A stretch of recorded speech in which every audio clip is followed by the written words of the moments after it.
بسم الله الرحمن الرحيم. يا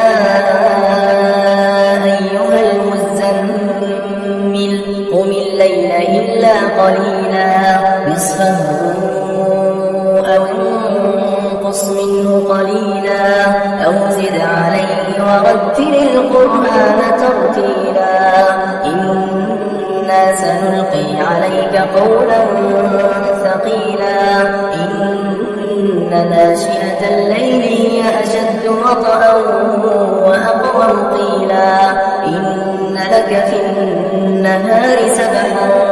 طويلا واذكر اسم ربك وتبتل إليه تبتيلا رب المشرق والمغرب لا إله إلا هو فاتخذه وكيلا واصبر على ما يقولون واهجرهم هجرا جميلا وذرني والمكذبين أولي النعمة ومهلهم قليلا إن لدينا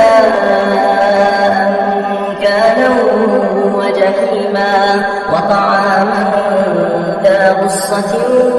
وعذابا أليما يوم ترجف الأرض والجبال وكانت الجبال كثيبا مهيلا إنا أرسلنا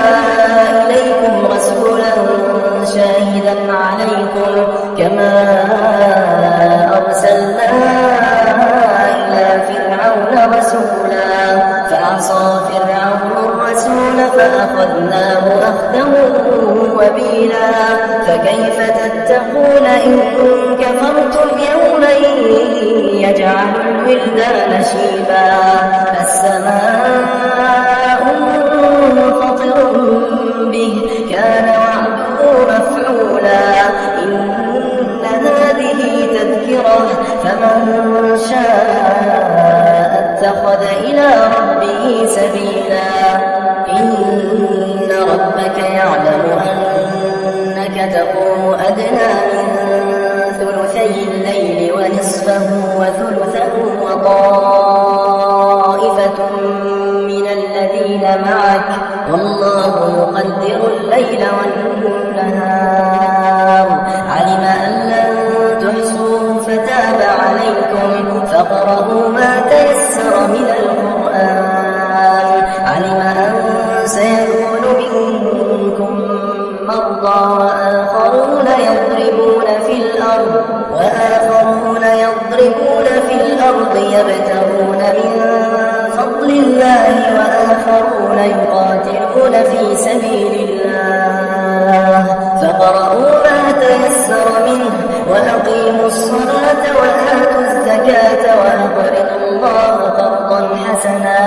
وما تقدموا لأنفسكم من خير تجدوه عند الله هو خيرا وأعظم أجرا واستغفروا الله